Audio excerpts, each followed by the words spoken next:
알코올 치료 여성병동.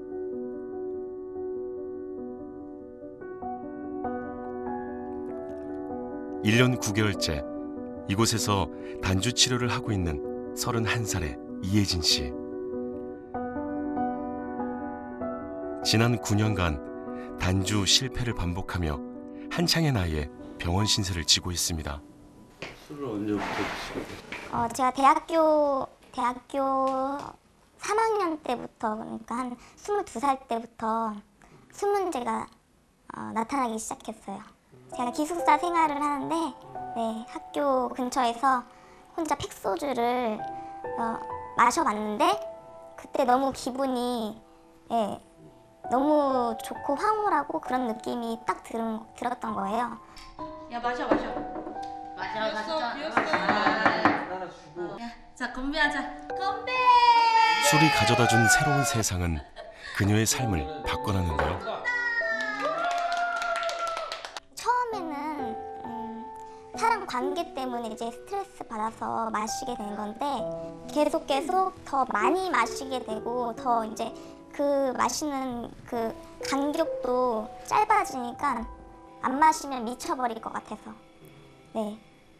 안 마시면 진짜 미치는 병이에요. 그래서 중독이고. 이혜진 씨. 네? 이거 다시 해야 되겠는데? 어느 부분을? 어머니의 음주를 대물림한 혜진 씨는 졸업 후 직장 생활을 했지만 술이 문제가 돼 직장 생활도 순탄치 못했습니다. 아니요. 말씀하세요. 참 진짜. 이거 여기서부터 여기까지는 싹 다 고쳐야 돼. 그리고 내가 자주 갈 때 이런 식으로 하지 마라 그랬잖아. 죄송합니다.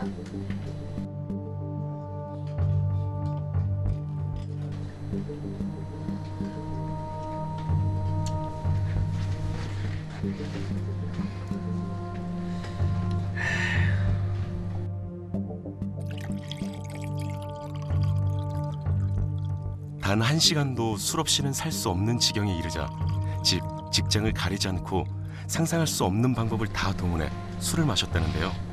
이는 혜진 씨만의 문제는 아니었습니다.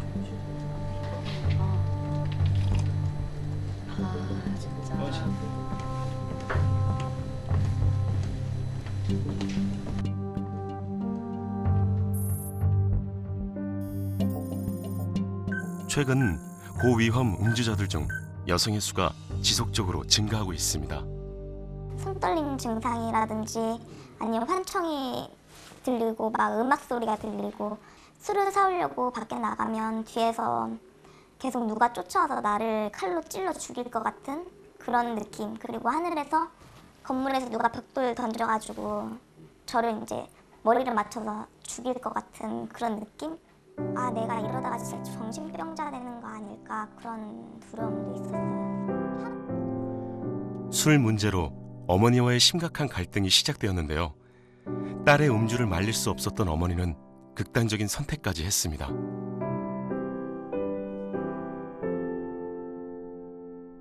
이제 술 문제가 계속 이제 심해졌을 때는 엄마가 같이 죽자고 이렇게 살 필요가 없다고 엄마 스스로가 이제 독극물 마시고 자살 시도까지 하셨어요.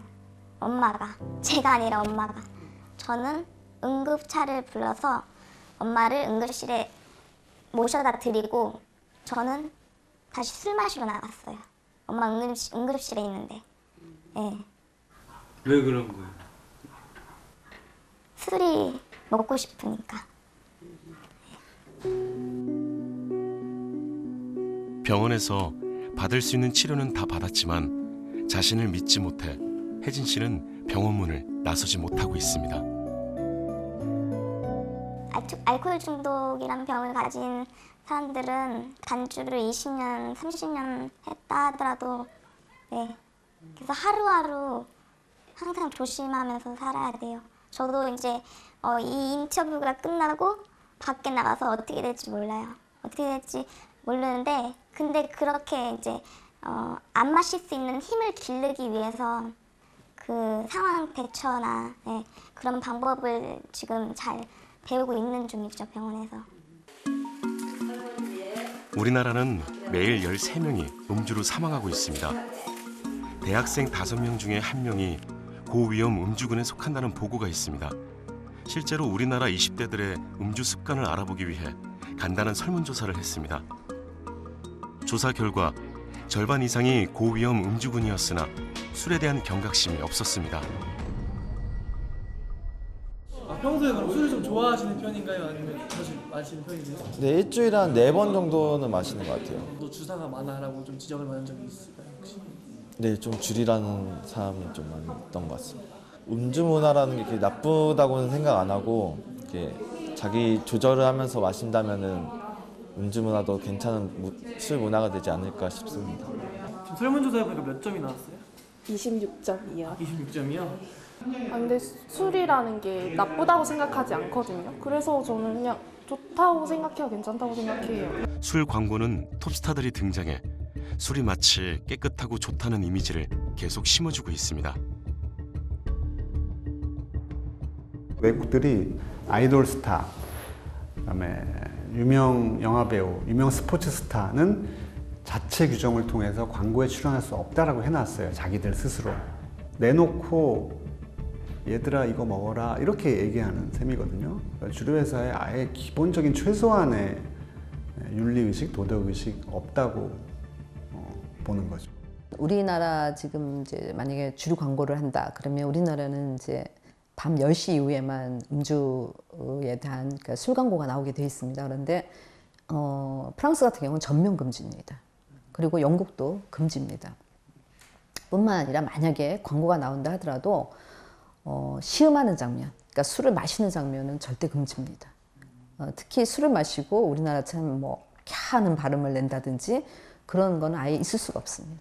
그런 면에서는 우리나라가 상당히 좀 제재가 허술하다 이렇게 볼 수 있습니다.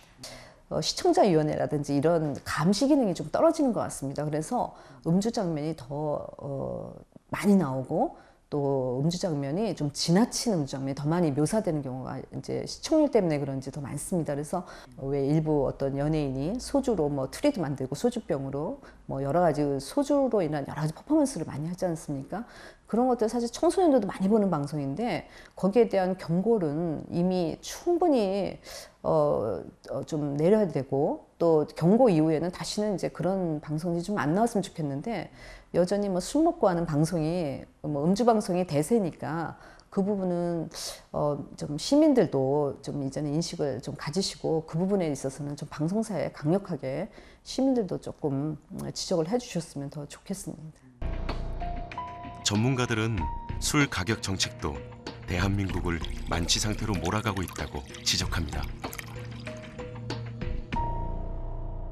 다음에 그 최소 주류 가격 정책이라는 걸 사용을 합니다. 예컨대 1도짜리 술에 알코올 도수가 1도일 때마다 최소 가격을 정해서 주류 가격이 너무 싸지지 않게 하는 거죠. 사실 이런 광고 제한 정책하고 주류 가격 정책은 청소년들이 가장 많이 영향을 받는다고 하거든요. 그럼 결국은 사람들이 문화가 바뀌어야 제도가 바뀌고 실생활이 변한다라고 하지만 대부분의 나라들은 결국 제도를 바꿔서 문화를 따라오게 하는, 왜냐하면 음주폐해라고 하는 것은 너무나 명확한 공공의 폐해이기 때문에 이걸 문화가 바뀔 때까지 기다리는 것 자체는 결국은 그 사이에 술을 팔아서 이득을 챙기는 결국 주류회사의 이익을 대변하는 것밖에 결과적으로 안 된다는 거거든요. 그래서 모든 외국들이 결국은 제도를, 법을 바꿔서 문화를 바꾸게 하는 그러한 어떤 논리를 쓰고 있는 이유이고요. 술로 인해 최소한의 노동조차 하지 못하고 기초생활수급자 생계비를 받아 술값으로 탕진하고 있는 선우재훈 씨. 술은 이건 진짜 백해무익한 거예요. 아무짝에도 돈이 안 되고 내 몸만 망치고 병들게 하고. 술을 끊고 사회로 돌아오게 하는 방법은 없을까요? 음주운전을 비롯한 음주 폐해 해결을 포함한 총체적인 알코올 중독 예방 정책을 즉각